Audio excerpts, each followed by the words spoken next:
What is going on? You are listening to TAGSPodcast, aka Talk About Gay Sex Podcast. This is episode 593. I am your host, Steve V. And on this episode, we wanted to remind you of an interview that we did earlier this year with the one and only Mama Tits. I am currently here in Puerto Vallarta, and I've been watching a lot of Mama Tits on social media, and she does a coffee talk, and she's back here getting excited to get back into the new season 25 of the infamous Palm. Many of you who've come to Puerto Vallarta will know the Palm. They do some really great cabaret performances, both live music, and Mama Tits is definitely at the top of the roster. All of the Palm Cabaret comes back in the season 25, October 1st of this year. So if you find yourself making a trip here, you've got to see Mama Tits. And the reason I love her so much is she's just, when she tells her story, when she emanates so much positivity, and she really talks about how us as a queer community, when we don't really deal with our past trauma, it's going to come out in some way, shape, or form. And she is just a vessel of positivity. I could listen to her all day. I could talk to her for hours and hours. Kodi and I had such a great time with this interview. It is worth a listen if you haven't heard it, or if you have. I often put it on myself for some positive affirmations. Check that out. We are back, though, next week with new episodes, of course, dropping Tuesdays and Thursdays. And don't forget about Tags Live Wednesday, every Wednesday at 9 o'clock Eastern Time, 6 o'clock Pacific. Don't forget to visit our Patreon page where you can get free content, as well as grabbing a tier and getting some extra special sexy perks like commercial free or our monthly hangout. Join our Discord community where you can talk to us during the week, or just message us on the platform itself. Visit patreon.com/TAGSPodcast and join for free first. Let's get into the one and only conversation with Mama Tits. And we might as well bring on our very special guest at this point now, because I see the pink hair is ready to go. Let's just bring on our very special guest, Mama Tits, to the show. Hello, hello, hello, Mama Tits. Hello. Ooh. Hello, hello. Yeah. How are we? Fabulous. Looking fabulous. We're all looking fabulous. We're all feeling fabulous. So Aren't we all, though? And I like how we kind of got this monochromatic, memo. I like the, I'm in kind of like the black t-shirt, you're in the black tank, and then you've got this like white t-shirt with the black writing. It's very, it's very porn set. Very close to you as well, because we're both in Puerto Vallarta. I'm not sure what part of town. I feel like I could shout out the window and maybe hear you, but we were doing a sound check earlier. I was telling my sister, it's so funny. And in Puerto Vallarta, Mama Tits, there's sounds and there's whistles going on and there's people selling stuff on the street. I could hear it in the feedback outside earlier. There's all kinds of crazy. We had to close the doors of the house a little bit and shut it all up because there's the guy outside with the plantains and the sweet potatoes, and he's got this little choo-choo train thing with a fire in it, and then he has this steam whistle that just the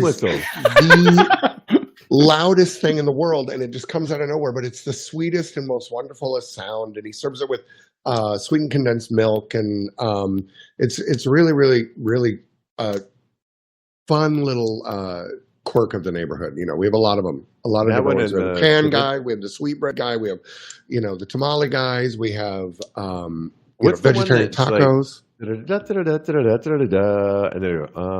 it's like they do this thing, and I don't know what they're. Well, there's like zeta gas, and you're like, what? Okay, the gas guy's driving by, and then you look out your window, and you're like, I need a fucking bottle of gas. And all of a sudden, you have some very, very muscular, either middle-aged or younger gentleman running up your stairs with a bottle of gas on his shoulders. That's 300 pounds. It's insane. I was like, oh. Do you invite him in for a glass of water? Is my question. Girl. No entiendo, lo siento. Well, let us properly introduce you. Welcome to Tags Live, Mama Tits, and called the sweetest potty mouth in town. You're welcome. I can attest to that. You're a professional entertainer since 2001, and your mission is to bring much laughter, strength, and joy to as many people as possible. I just saw you last night at the Palm. Seen you twice already, 3 times actually, including Vakaya. Welcome, Mama Tits. Thank you. Thank you so much for having me, now. Kodi. And Steve, thank you so much. I'm so honored to be here. I'm so grateful for this opportunity. Oh, babe, we're so happy. Although, forgive me, I'm a little stoned because after that technical difficulty moment, girl, she's been sitting here in the wings. You got to de-stress, honey. Exactly. Cheers. Salud. Yes. Kodi, go ahead. All right. Start things off. Yes. Mama, we know that you are such a wonderful and amazing and dynamic performer. But I want to know, how did you develop your act? Because I know a lot of the girls, they lip sync, right? But you sing live, which is such a wonderful and lovely experience. I know I enjoyed it, because your whole show is simply fantastic. How did you develop that? And how did you know that you wanted to sing in your act? Well, it was an interesting cause of effects. I was a entertainer for, when I was a little kid. I sang when I was a little kid. I did opera when I was a teenager. When I was in high school, I actually joined the Opera Idaho Company in Boise, Idaho, and was the youngest paid member of their adult opera company at the age of 15. And doing Tosca and Pirates of Penzance and Il Tradidor and Gabriele de Sevilla and being in the chorus, not being any big part or anything, just being one of the chorus members, but being around these amazing singers and amazing conductors and and so it was really inspiring to me as a young kid. We of course were not wealthy. There was no college option. There was none of that, and I didn't have. I had too much of as friends would call it, a dark trailer, if you will, of things that kind of happened. So I wasn't able to kind of go to school or anything. So I kind of went and did the School of Life. Fast forward to found drag again, kind of later, was able to kind of play with it. Joined the Sisters of Perpetual Indulgence, found my way back to the stage. Yeah, I joined the Sisters of Perpetual Indulgence in Seattle, Washington, the Abbey of St. Joan, many years ago. In 2003 is when I joined the order. And it was around the same time that my husband and I got married, and I was like, okay, I'm ready to let this drag out of the bag. Like, I finally married him, so now I'm going to let you know, like, this is who she How did that go over? It actually was great. He's really wonderful. I mean, he's punk rock. So, we are complete polar opposites in music and style and everything. And actually, that's quite wonderful because that always has unique and interesting perspectives to share. It drives us insane all the time. But, we've been together for 24 years. So, through that, like, it's opposites attract. It's the best thing ever. So we fast forward to me kind of joining the Sisters, really found my way back to the stage. And then one of the sisters told me, you should really kind of pursue this more. And another friend of mine in the community was like, girl, there's an opening at the celebrity impersonation show down the street. Girl, you should go over down there and you should tell them what for and tell them to give you your own show and blah, blah, blah, blah, blah. Sorry, buses. I live in an old Mexican home. It's not very sealed. It's very open air. House was built like 70 years ago here. So, and I went over there all tenacious and everything, like a crazy homosexual, and stomped in there and was like, you should give me a show. And he goes, I'm not going to do that. But he goes, but you can work in my show. And so he had me as the host, and it ended up being the same place that like Jinx Monsoon was working. Later on, she ended up coming up after me. And that's where Mama Tits was born, really, in doing this almost what I call it is drag boot camp. It was the first time I'd ever had like a real job. I had to hit rehearsals. I had to be at rehearsals every week. We had to show every dude, and you did the same thing every night. I'd never experienced that. It was a hobby before, and so that's kind of where she was born. But the basis of her is a sister. So I always wanted to do. Because doing drag in the 90s and everything, it was all fun. It was glamorous. It was, you want to be a club kid. You went out, you went for the fabulous stuff of it. But I wanted a little something more when I came back. And the sisters taught me a lot more.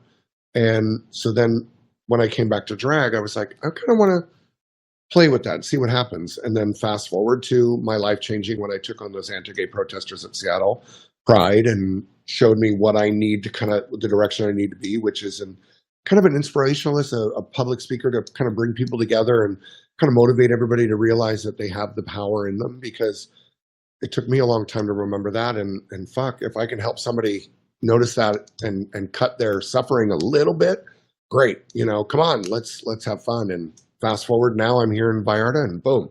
So long story long. I love but I'm so glad you mentioned the sisters, because we're big fans of them as well, and it explains a lot of your messaging. Because one of the things, of course, your voice is amazing, the music, the show is hilarious, polished, but you have such a positivity and messaging that you often about inclusion, and really to, like, we all, no matter who you are in LGBTQ plus land, you are internally suffering or dealing with some backstage drama in your own life. And last night I was reminded by so much of the messaging that you put forth to embrace who I really am. And at 53 almost now, I'm still struggling with this stuff. Your messaging is so positive. Talk a little bit more about the shows and the messaging you put forth. So the whole point of what I do is almost therapy for me at the same time. It's reminding myself every day that, shut up, stop freaking out, stop telling yourself you're not worth it, stop sitting in your own head and panicking about what you said to somebody in passing that they're not ever remembering, but you're obsessing about because you want to be perfect or whatever. It's like, these are little things that I go through. I am perpetually crippled by anxiety and wanting to be understood. And so I use this as a vessel to kind of help other people. I mean, I've been through a lot of shit, and not saying that my shit's any worse than anybody else, but to me, it was a lot, and I've come through a lot. And so it's helped me. It's kind of this interesting thing where the more I help other people, the more it helps me. The more I help other people, the more it helps me, because I'm just we're all trying to figure this out. And there's no right or wrong answer. There's different moral compasses. Everybody has different ideas of what they think is right and wrong, but we're all trying to figure it out. And hopefully maybe we realize that we're not all suffering, because I agree with you. Every queer person is battling their own demons, but I also don't want to forget that just because the heterosexuals are walking around completely dripping in privilege, let's not ignore that. But they are completely walking around in that privilege, but there is still bullshit that is being put on them. And if we can at least look at some of those similarities, and it's not a competition, because we win. But we're the only group that spans everybody. Like, we're the only one that spans all of time, everybody. Like, we win. Anyways, but if we can find a point where we can connect, then we can maybe stop this ripping apart and this point of this fear. Because when you see yourself, when you see a commonality between yourself and something that maybe you feared or something you don't like, it can make you rethink things. And so I don't know. I've been hurt so much, and I've had so many things in my past. I don't want to feel that way anymore. Right. And so I don't want other people to feel that way, and I want other people that have felt that way, that they're not. I want them to know they're not alone, because I felt alone for so long. So this is a journey also for me, and part of it is learning how to take a direction that's a little more broad than just what I need to go through. But it's a journey. It's a wonderful, amazing, infuriating, wild, scary journey. Wow. I love it. And we're live with Mama Tits. If you're just joining us, put your questions in the chat box. We'll get to them throughout the show. But Kodi, I know you want to keep with the Definitely. I kind of want to expound a little bit on what you were just talking about because from what I've heard, I don't know for sure because I haven't been a drag queen yet, but we'll talk about that later. Okay, we can have a whole podcast about this.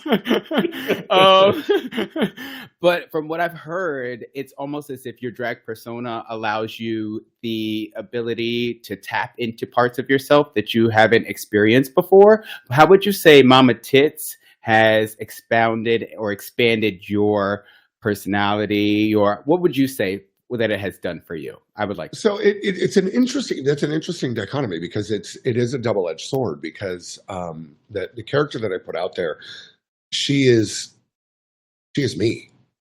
She is me personified in the biggest way possible, paying respect to powerful women and inspirational people that have shaped my life.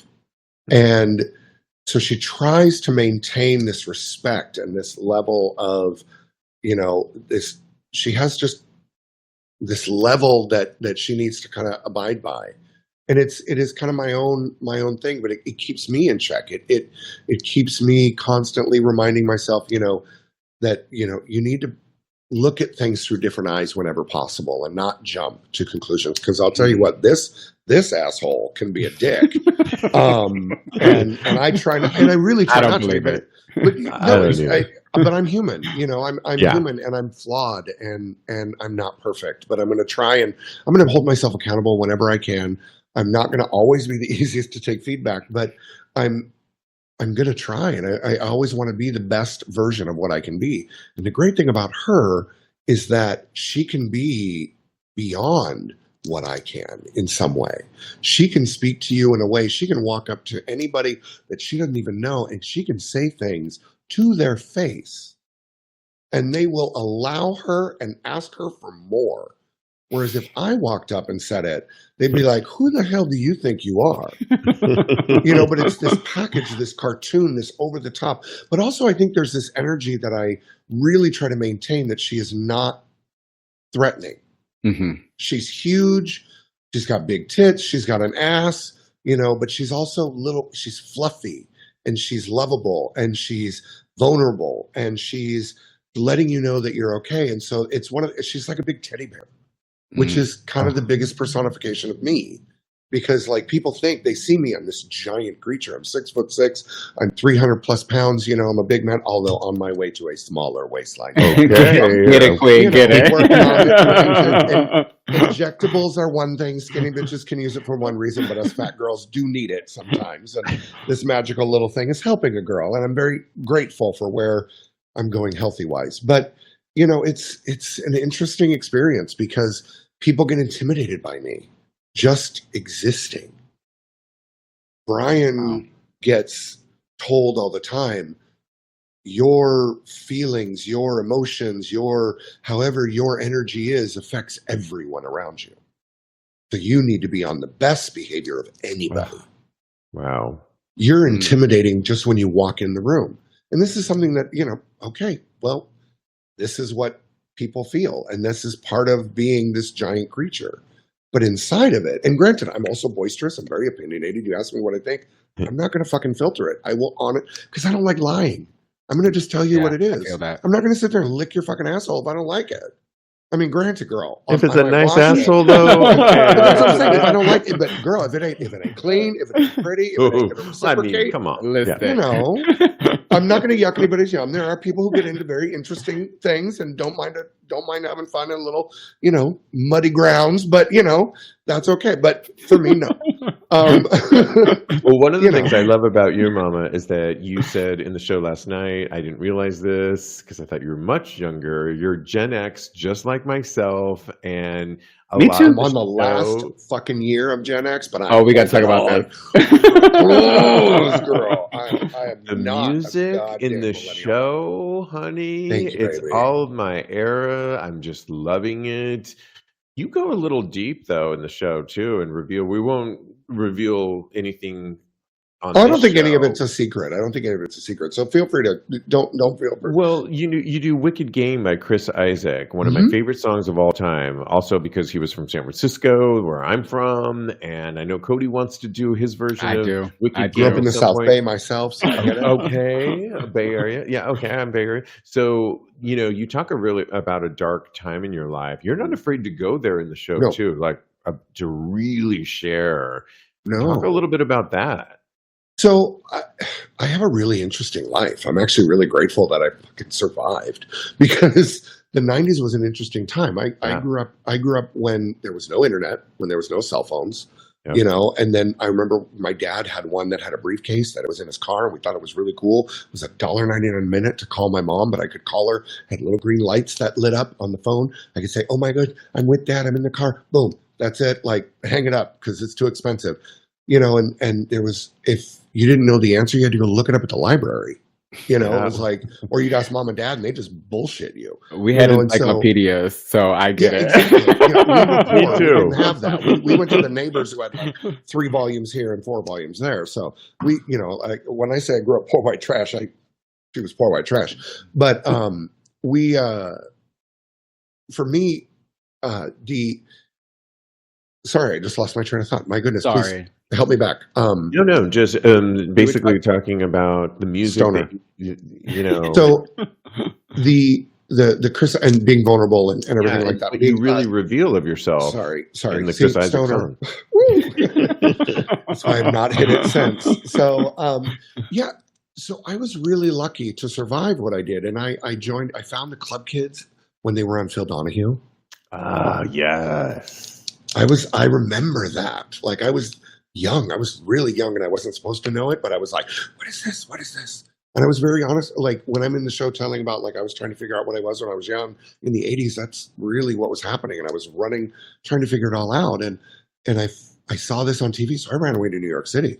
I was in New York City by the time I was 18 years old, and I was going out to Stonewall, and I was going out to Club Life, and I was going out to Curfew, and I was running into Lady Bunny in the bar and seeing RuPaul and Kevin Aviance and and all this. Like, it was nuts. And wow, Sandra Bernhard is around the way. I'm working at the Tiffany's restaurant, and I worked at the Night Gallery restaurant. Like, girl, yeah, like I was all underage, was able to bullshit my way through it all. Nobody had to check my IDs. Like, I was just doing my little thing, and I made my way through it. And I went to the parties, and I saw things that I wanted.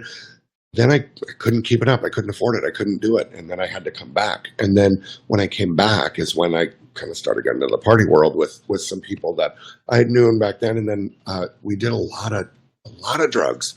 And when I was 18 to 21, and it was, I'm so thankful that I got to do it, because it was looking back on it, I'm nuts, and I can't believe that I did it, but hell, I lived. I did what I wanted. You're here to tell. I was very abused when I was younger, and so I was very pent up and scared and afraid. And when I finally broke out, I moved out when I was 16, moved out of my parents' house, and finished high school on my own, living in my friends' families' like guest room. Just because I was like, I couldn't do it. The abuse was too much. It was not going well. And I, all the while partying, going out and doing my thing, but I was running a fucking muck. But then by the time I'm 21, I went to, instead of going drinking, I'll tell you this, I was such a partier. I went to Paul Oakenfold on a 10 strip of acid and 3 booty bumps of ecstasy, and went to Paul Oakenfold for my 21st birthday, and still have the dollar signed from him saying happy birthday. Ooh. Paul Oakenfold. Oh. I want to read the book. Girl, like, that's the thing, is like, I was not afraid to just get out there and do the things, like, and I was stupid and I was crazy, but whoa, the time, and thank God there was no video, there was no that's what I internet, said. there was nothing, because we could be stupid. And I think now that's the thing, is like, that's what I really hold on to, is that we're so mean now. Yeah. We're acting like nobody's ever lived before. We're acting like nobody's ever done anything, or nobody's ever fucked up before, or nobody's ever fucked somebody, that they knew, or that, whatever. Nobody fucked themselves in a goddamn sling with a dildo in front of their friend before, that sort of thing. I just did it on my OnlyFans, so yeah. Girl, it's called full circle. She's paying attention. But, come on, call back. I love it. But those types of things, like now people are judgmental so quick, and it's like, wait. Back then when there was anonymity, it was like, no, we would just let it go to the wind. And also, the people that are judging you probably want to do it or have done it, and they don't want anybody else to know. How about that? That part. Exactly. That part. Or they're shamed by it. And the other thing is, like, don't be shamed. Like, yeah. Like, so what if you made a mistake? So what if you screwed up? Like, I don't care how big it is. I mean, granted, there are limitations. Yeah. But in the grand scheme of, what's acceptable in life and what's a fuck up. I mean, even if you end up, you go to jail, you pay your time, you do your thing, baby. Come on out, get your life together and get your shit together. Like, I'm not here to judge you. I don't know your circumstances. That's right. I don't know what you went through. I don't know what desperation you were in, or what mindset you were in, or how you were beaten down. So why am I going to judge you? But then why would you judge me? Mm-hmm. Hey guys, let's talk confidence. We all want it and strive for it, right? The Olympics have been so exciting, and the athletes have been giving me personal confidence based on their extraordinary performances. Let's face it, confidence doesn't just happen naturally. You have to work on it, and for athletes, it's practiced both mentally and physically. Confidence in the bedroom comes from good nutrition, exercise, rest, and a little natural help from our friends over at Joy Mode. Joy Mode's Sexual Performance Booster is an all-natural and science-backed solution to increase blood flow, firmness, stamina, and performance. It's so easy to take. Simply take one of their green palm-sized packets that you carry with you, along with 6 to 8 ounces of water before playtime. It dissolves easily, just like your favorite electrolyte drink, so put it in your water bottle. Worried about taking over-the-counter pills or prescription-based drugs? I am. Joy Mode's Sexual Performance Booster is all natural and can boost nitric oxide in your body, which not only supports your erection quality long-term, but also increases blood flow circulation. This allows for your cardiovascular system to pump blood more seamlessly and effectively to the areas of your body that need it, whether it's during workouts, sexual activity, or your regular daily exercise. The 30-pack comes in a perforated box, perfect for your supplement cabinet, pantry, or bathroom vanity, and it's the perfect 1-month supply. Support your erections, athletic performance, heart health, and overall quality of life with Joy Mode. You guys, I'm so excited about Joy Mode as I'm back shooting and filming for my adult content every week with some collabs on the horizon. But I need confidence every week to perform and not worry about being hard, firm, and ready. Instead, I want to focus more on the content. And I do that with the Sexual Performance Booster. I don't know about you, but I don't want to go back to over-the-counter drugs after trying Joy Mode. So go to usejoymode.com and get 20% off with the code TAGS, T-A-G-S, at checkout. That's 20% off and free shipping with the code TAGS, T-A-G-S, at usejoymode.com. Great sex solved naturally.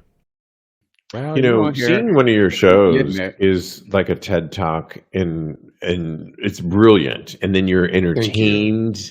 And even seeing you now, and we saw you on the beach promoting your show at Sapphire, and I just can't with the nail. I'm so obsessed with the nails.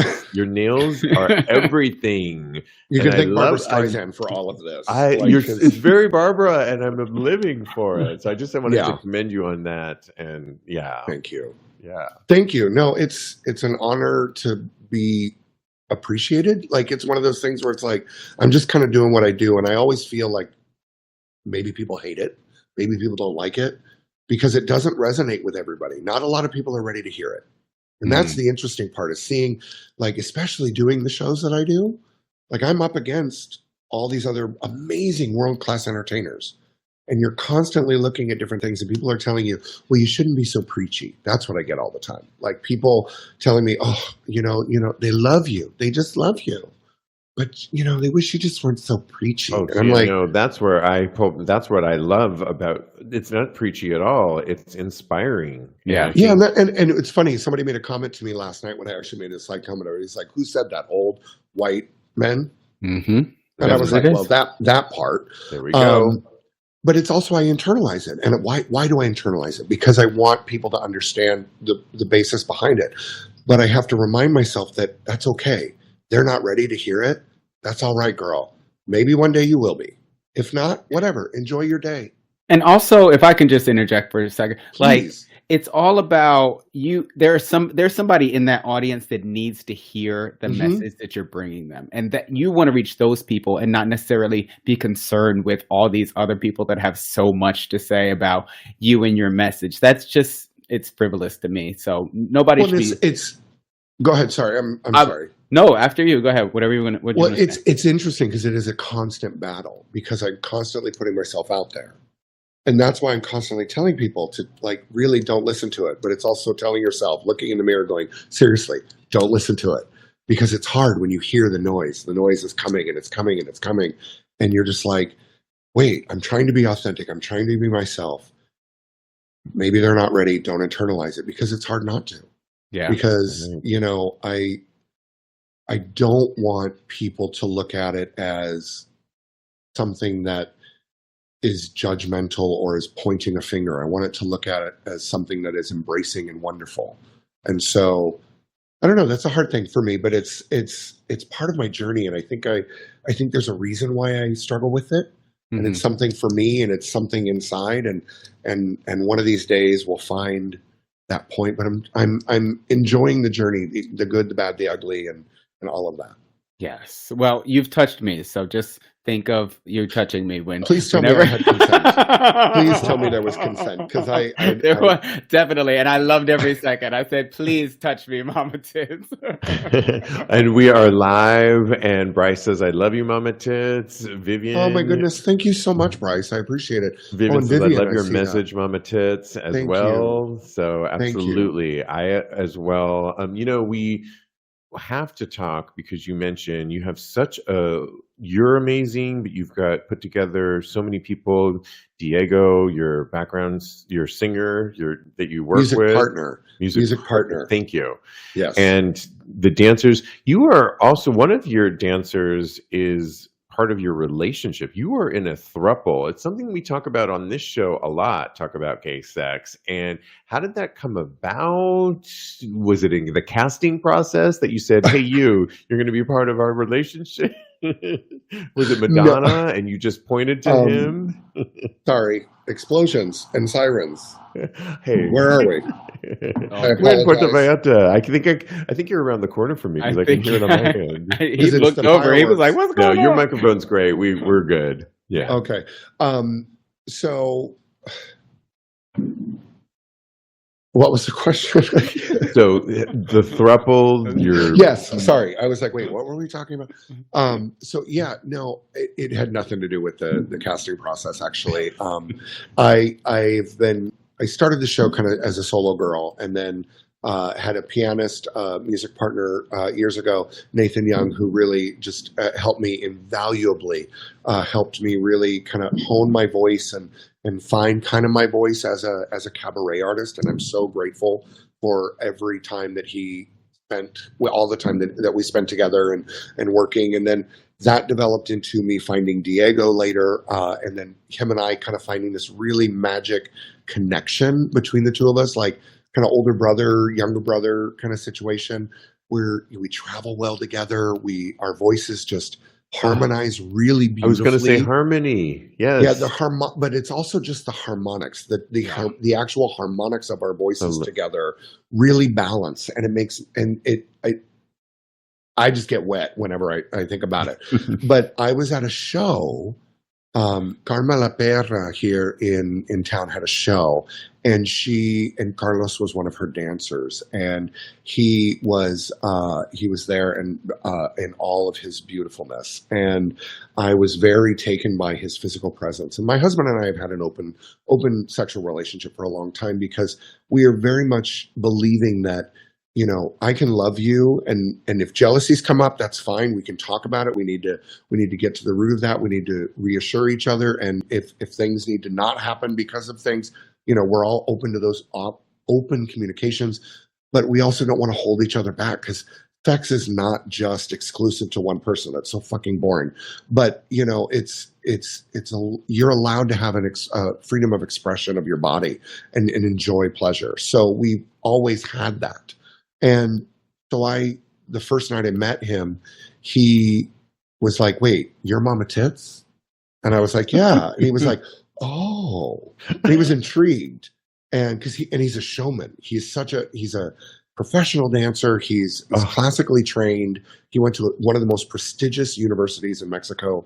Like, he really is brilliant at dancing, and he's also just gorgeous in motion, and not only sexy. And okay. And we connected immediately. And fast forward, I had a standing like Sunday fun day a couple of years ago. And I would just kind of invite people and be like, just come meet me at Sapphire, because I've been sponsored by them for years, and they've been kind of my happy place here in Puerto Vallarta. It's a pool on the beach. I don't have to get in the ocean. I don't get dirty in the sand. I can lay next to the sun, see the water, hear the waves, and get in the pool. Like, I'm good. Fabulous. And Diego showed up that day. Other people, nobody showed up except for Diego. Diego ended up leaving, and then he showed up on his own.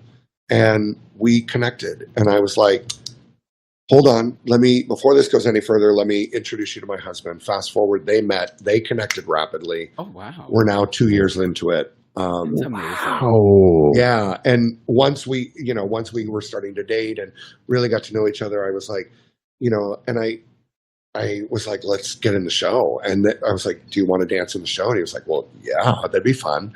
And we talked about, that's when I started finding out a little bit more about kind of the pay in town and how a lot of dancers are paid and how low wages are. And I was like, well, I can pay you way more than that. Like, oh, wow, a shit ton more than that. Like, and I'm happy to do it. Like, yeah, come on. Like, and I appreciate, like, people ask me all the time, what's your fee? And I'm like, do you really want to know? Because it's not cheap. Right. It's, to walk out the door, it's like you're looking at over $2,500 for me to walk out the door at your event.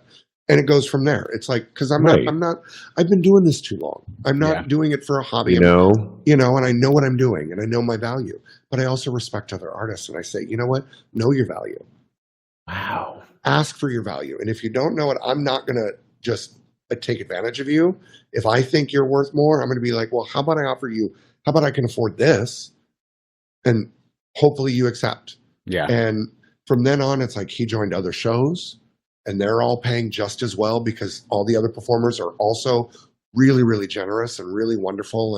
And I'm so grateful to work among so many great world-class entertainers, because nobody's screwing anybody. Everybody gets a good fair shake, and it's just kind of blossomed. And to follow up, it's Carlos, right? Yes. And to follow up, what could you, so you're 2 years into it, and do you find, because we talk about it on this show a lot, thruples and open relationships and polyamory and so forth, do you find that it's been easy? You need even more communication between the three of you? Easy? I don't know what easy is. We need to remove that from vocabulary. I think. I know, right? Nothing in life is easy. Nothing is I don't know about y'all, but I'm a lot. And so, like, it's not easy. And not me. As I hear my husband groaning in the background going, you have no idea, bitch. But, my husband, he has his own personality. He's a lot. And the great thing is, like, with the addition of Carlos into our group, he is super independent. He has his own life. He owns his own home. He has multiple other jobs. He does his own thing. He is focused, but he makes time in his crazy schedule to spend time with us. And we are grateful to open our home and have him a part of our family. And it is beautiful and it's wonderful. It gets weird at times. It gets uncomfortable at times. There are jealousies that pop up, and you have to talk about it. And you have to not be afraid of it. Boundaries have to be set. Things have to be talked about. You take things personal, but you're not supposed to take them personal, and you got to work through it. Right. But it's it's life. It's just being, it's being open to the experience. And if you want the joy, you have to work for it. It's not just going to fucking be handed to you. It's not going to be easy. And if it's too easy, I think in relationships, if it's too easy, you're not in a relationship. That's Nothing's right. real. Yeah. Somebody is real. doing whatever they can to please the other person. Correct. So if it's not hard, it's not worth it. I love that. Correct. And it's like there are limitations, and you also have to accept other people. And so, not only are you accepting your partner, because marriage is not 50-50. Marriage is a fluctuating percentage. Some days they are at 1% and you got to pick up the 99. Wow. And it's like, and you agree to do it. You may not do it willingly. You may not be like happy to do it, but you're like, I'll fucking do it. And you're still there. And that's the thing. It's like, it's a choice every day. You choose to stay with that person. And no matter what happens, you choose to not leave. You choose to work it out. You choose to love them through it and to love yourself through it. It's a hard thing to walk, but when you give yourself that freedom, when you realize that this is your choice every day, it makes it a little easier, because then you're like, you know what, you're right. And then it also feels good because when you realize, wait, they're choosing me too. Oh my God. You just blew my mind with that one. So I need to learn that lesson. I hear that. Also, she speak it, but she's she's scrapping notes over here too. We got a few more questions though, Mama. So let's do it. I'm trying to be part of your drag family, okay? I don't know if you're looking for a new drag daughter. Okay? Come on, child. I think Coco Tits sounds like a good name for me. Okay. Oh my goodness. You know what I say? I feel like my hormones are raging. I don't know what's happening. You're birthing a baby online. Oh no, Coco Tits. Oh my God, I love that. I give you permission. You may use that. Thank you, darling. Thank you, darling. What advice do you give to younger drag queens that are just starting to come up right now? Relax. Relax, bitch. Calm the fuck down. Like, you don't have to do all the things right now. Enjoy it, because there will be a point when it's not fun. It's a career. RuPaul says it all the time. Graham Norton I was watching another version of that interview on Graham Norton on TikTok, and they're talking about, they were like, he asked her if she ever does it for fun, and she's like, no. And it's a cold day in hell when I will just put it on for fun. It's my career. It's what it's to be honest, I like in my older age now that I will be 45 in April, and I'm very, very grateful to have made it that far. I'm starting to explore another persona in my art world, and I'm trying to allow Brian to come forward. It's really interesting. I feel it. Yeah, Diego and I are actually in the process of working on a new project called the D&B Project, and it's Diego and Brian Project, and it would just be us and a band and kind of doing stuff like that, because I have a really fun rocker voice, and I can really wail when I want to, and I've always wanted to do it without her. It's a weird freeing thing. Like, she's given me so much, and I will always be Mama, and I will always do shows, and I will always love that. But I want more, and I think it's the next phase for me, I think is expanding me. I can attest to it. When you do your marketing and you're on the beach, and we talked to you at Sapphire and seen you at Blue Chairs and running around with this pink hair and the nails, it's giving me so much. So it's Nathan Lane in the birdcage. Go ahead, say it. It's Nathan Lane in the motherfucking birdcage, and I am living my Nathan Lane birdcage fantasy. Like, I walk down the street, and the Guaracheria chicos are like, "Mama, buenos dias, cómo estás?" The taxi guys are hollering at me. People down the street are like, "Hola, mama." I'm like, girl, nobody else gets that around town. I get that, and it's so wonderful, and it's because I'm this big crazy peacock of a creature. So, and I love it. Well, I'm we would grateful. be remiss if we didn't talk about Puerto Vallarta, what drew you to Puerto Vallarta, the energy in Puerto Vallarta, why you continue to have a residency here. You could go anywhere, and I know you were on tour last year. I'm sure we're gonna expect more things, but what is it It's in the works right now. Puerto Vallarta? So, yes, we are in the works of a new tour. Yes. Yeah, this new summer we're working on a new tour. I'm actually working on a Canadian tour, Ooh. and because I can bring the boys, so I'm really excited about that. I know what you're talking about. Yes. Yeah, the U.S. is still racist, so thank you so much. I can't bring the boys, but I also don't want to let the fans down, and I have fans all over, and people are responding with quite a few wonderful cities. So I'm super, super grateful with all of that. But living in Puerto Vallarta is one of the best things that's ever happened to me. It changed my life. I came here because of misconception. So misconception at the Palm Cabaret from Toronto, Canada. When I went viral in 2014, I was thrust onto the world stage. I was subsequently in Advocate magazine as one of 5 advocates in the world to be activists in the world to be watching, along with Lady Bunny, Panty Bliss, Ashfi Lahore, myself. We had this whole spread in the magazine, and all these people from all over the world were connecting with me at the time. And I met Misconception in Seattle, and she was on her way to a cruise. And I was like, how did you get into all of that? And she was like, why? What do you want? You want to do that? And I was like, girl, duh. And she was like, well, I work in Puerto Vallarta, and I can help you down there. And I was like, oh, awesome. I've never been to Mexico. Yeah, sure. Let's do it. She got me an opportunity at Act 2 PV. And I started my residency. I was there for 6 years. And now I'm over at the Palm Cabaret. And because I've been here, it was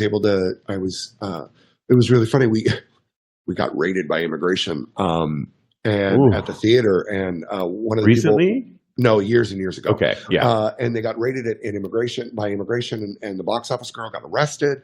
And they came back to us, and they were just trying to scare the owners of me. We know you're paying off the old team, but the new team is in now, and we want to do it right. So now that we have your attention, here's the paperwork.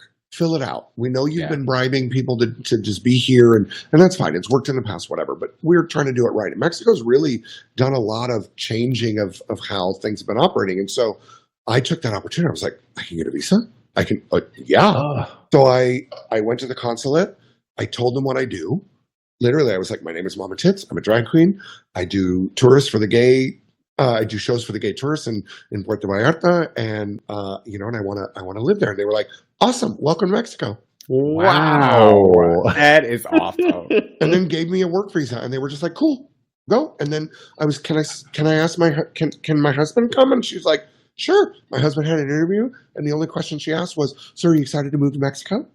What? Yeah, it was just like, they were so welcoming and so kind. And granted, we went through an interview, we had some screenings, and we did all this. And they did ask us some very official questions, but it was very simple and very welcoming. We came here, we filled out paperwork, did the process, and now we're permanent residents. And wow, it's changed me. It's helped me walk the walk more than just trying to be a woke person in Seattle, some white man trying to do the right thing and not really understanding things, putting myself in an immigrant position in a country that is not mine, that has the people that do not look like me, that speaks a language that is not my own, that I don't know, was extremely humbling. And I'm so grateful that I got to experience that. And it's changed me, and it's allowed me to grow as a person. And I'm forever grateful to Mexico and Puerto Vallarta and the community here, because they make me a better human being every day. Oh, Mama Tits, we could talk to you all night long, and we have to have you back. But please, let's do it. For people that want to follow you, and how many shows are you doing a week here in town during the season? Let us know. So you can get a hold of me at themamatits.com. That's THEMAMATITS.com. You can follow me in all of my shenanigans there on Facebook, Twitter, Instagram. It is at the Mama Tits, same as my website. She tried to be consistent, bitch. And yeah, so follow me there. I do 2 shows a week here, Saturdays and Tuesdays in the Palm Cabaret until end of April or so. But I'll be doing shows through the end of May, at least once a week. And come see me on tour. Follow me and let's have a good time. Oh, absolutely. And we thank you so much for doing our show here. We really appreciate it. You are such an inspiration. You're hilarious. You're talented. You're a triple threat in my mind. And we love you here. Thank you. So please come back and give us updates on everything. And we will list everything on TAGSPodcast.com for this episode and follow up with that. Thank you so much. I'll see y'all around. You, Mama. Yeah, You're Mama. the best. Love you, Mama Tits. Love Cheers. you. Let's Love see. it. Turn it off. There we go. Gotcha. There we go. Love it. Kodi, oh my goodness. So wonderful. That was such a great interview. I loved having Mama on there. Yes. And I got a new mother, honey. Okay. On my new OnlyFans, Sexy Poppy Steve V, I just dropped a new video today where I unbox, and friend to the show, Jin, filmed me. That was a whole thing in and of itself. To have somebody that that's a friend of yours film you in a sling with your legs spread open, unboxing a dildo and then using the dildo. We actually were so professional. I felt like we were in studio mode. Oh. All of a sudden I was on the set of a porn set that I had because you've been to my condo many times. You shot in there. It can turn in. It's kind of got like Barbie. You can just mix and match it, and all of a sudden it becomes a playhouse of sorts, and it's really kind of cool. Well, we turned my condo into a BDSM where my legs were in the air. I was in this sling using this purple dildo from Adam's Toy Box. Shout out to Adam's Toy Box. Hey. And it wasn't that big, though. It wasn't 10 inches. That was going to be my question to you. Was it 10 inches? How big was it? Tell me. It was only about 7 inches, but it was silicone, a really good silicone. And I was surprised at how free I was with the using of the dildo in front of my friend, but he was snapping away, filming away. I'm sure he was. We had 3 cameras going. It was the real deal.